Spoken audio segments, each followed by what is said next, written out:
Oi pessoal, tudo bem com vocês? Bem-vindos a mais um vídeo de aporte aqui no canal. Vou mostrar os meus aportes que eu fiz durante essa semana que passou. Não consegui gravar na quinta, mas estou gravando hoje, bom, último dia da semana, na minha opinião, né? O domingo é o que encerra a semana, segunda a gente começa. Tem gente que é o contrário, começa domingo. Essa semana eu fiz dois aportes. Um foi o mais óbvio da carteira, depois eu vou mostrar para vocês, aqui no Brasil.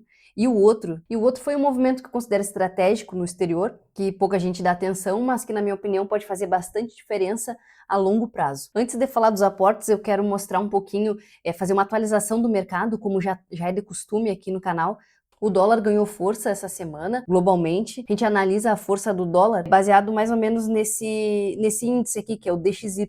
Ele mede a força do dólar no mundo. Aqui está o gráfico da semana, ele acabou subindo bastante. Ele saiu aqui basicamente dos 98 mil pontos, chegando a quase 99. E a volatilidade do mercado a gente analisa aqui com o VIX, né, que é um índice que mede o medo, a volatilidade do mercado. O VIX aqui saindo também das mínimas. E isso gera um efeito muito claro, que é a saída do capital estrangeiro aqui do Brasil.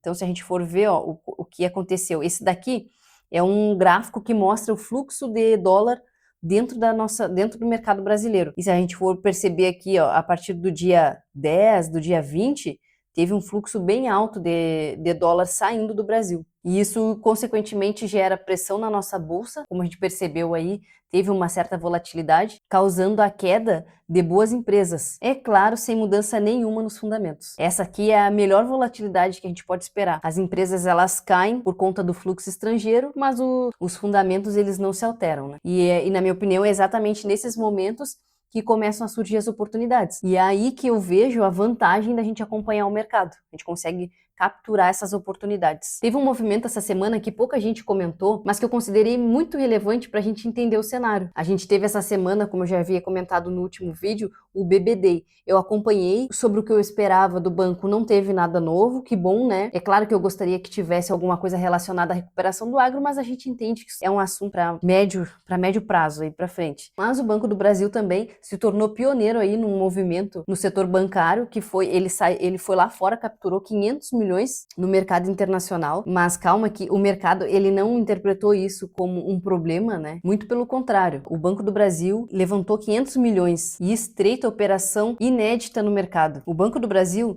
deu um passo relevante no mercado internacional ao capturar 500 milhões por meio de um título sustentável em uma operação que marca um efeito inédito no setor financeiro global. Então, com uma taxa de 5,8 ao ano, o Banco do Brasil ele afirma que se trata de um Natural Bond Benchmark, emitido por um banco comercial global que reforça o protagonismo da instituição em finanças sustentáveis. Os recursos captados pela operação serão direcionados para iniciativas ligadas à recuperação produtiva de áreas degradadas, com foco em recuperação do solo, aumento da produtividade agrícola e redução da pressão por abertura de novas áreas. Então, basicamente, o que isso quer dizer? Que o Banco do Brasil ele foi ao mercado internacional pegar um empréstimo, né, pegar dinheiro emprestado em dólar, e isso mostra três coisas importantes que a gente tem que pensar. Existe demanda internacional por dívida do banco, ele conseguiu captar dinheiro a uma boa taxa lá fora e está diversificando as fontes de financiamento. Vejo de forma positiva. Eu não, né? O mercado viu isso de forma positiva. E a leitura mais interessante aqui é, mesmo com o cenário mais incerto, mesmo com juros globais altos, o banco ele conseguiu levantar dinheiro lá fora com uma boa aceitação. Ou seja, isso significa que o risco percebido do banco ele continua bem controlado. E ao mesmo tempo mostra que o ambiente doméstico está um pouquinho mais apertado, faz sentido buscar liquidez lá fora. E isso conversa diretamente com o que a gente viu na semana, que é o dólar forte, saída de capital e pressão na Bolsa de Valores. Parabéns para o Banco do Brasil, sempre inovando, nosso bebê, show de bola. E foi exatamente neste contexto que eu fiz o meu primeiro aporte da semana. Eu vou já mostrar aqui, no Investidor 10. Então, foi o meu aporte mais óbvio, né? A BB Seguridade chegou a um patamar de R$ 34,69, até deu uma caidinha, mas eu comprei esse valor. Foi o meu aporte mais óbvio da semana, né? Com a saída do fluxo estrangeiro.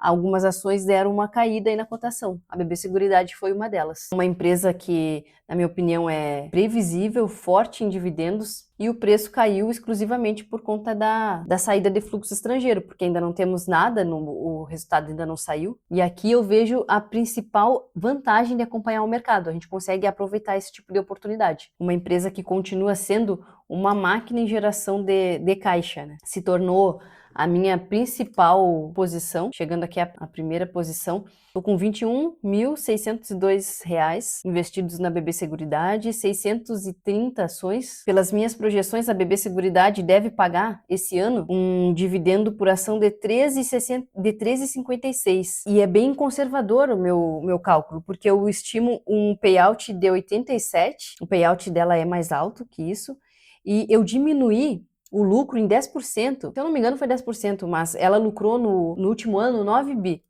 E eu coloquei aqui que ela lucraria esse ano, de 2026, 8 bi. Então, se ela pagar esses R$3,56, eu vou receber, se eu chegar, né, a 1.000 ações, só fazer aqui para mostrar, né, a R$3.560 de dividendos no ano. É, na minha opinião, um dividendo muito alto, que vai fazer muita diferença na minha carteira.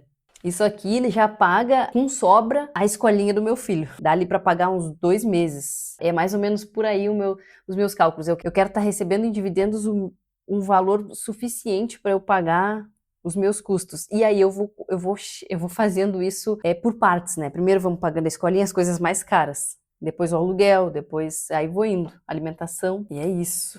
Meu segundo aporte da semana foi fora do Brasil. Eu vinha fazendo câmbio e não investi, deixei em caixa. Só que o meu caixa é o TFLO, que é esse ETF aqui, ó. Ele paga dividendos, paga 4 e pouco por cento ao ano, não varia muito a cota, ela se mantém mais ou menos ali em $50 sempre. E eu tinha $500 no caixa e fiz o investimento. Eu ainda não lancei aqui e eu tô gravando com o celular, então eu não tenho como mandar, mas foram $542. Então a carteira ela chega a R$181 mil investidos, um lucro de R$26 mil, proventos recebidos nos últimos 12 meses 6 mil, uma variação positiva de 10,7% e uma rentabilidade de 62,12%. A minha meta para esse ano é chegar a 1.000 ações da BB Seguridade e, consequentemente, a R$100 mil investidos em ações. Vai passar, acredito, um pouquinho. Eu acho que eu vou conseguir chegar e ainda vou passar um pouquinho, porque... Então, se eu chegar a 1.000 ações da BB Seguridade, consequentemente, eu vou ficar mais concentrada. Então, junto com a BB Seguridade, eu pretendo carregar Axia, Banco ABC e CEMIG para as primeiras posições também. Então, eu vou equilibrando esses aportes.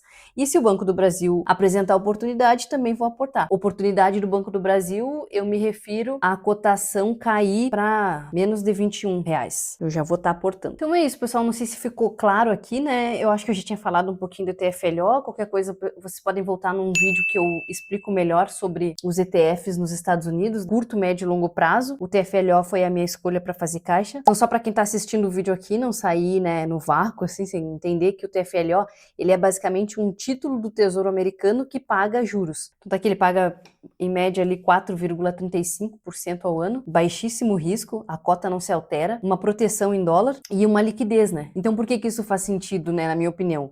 Com o DXY subindo, o dólar se fortalecendo, com o VIX subindo, ou seja, incerteza, volatilidade. Ter uma parte do patrimônio em dólar com liquidez começa, na minha opinião, ali a fazer bastante sentido. Então, essa semana foi Brasil aproveitando as oportunidades para aumentar a posição e exterior fortalecendo caixa. E isso tudo bem alinhado com as minhas metas, que é bater os R$100 mil em ações investidos até o final do ano e construir uma base sólida em dólar.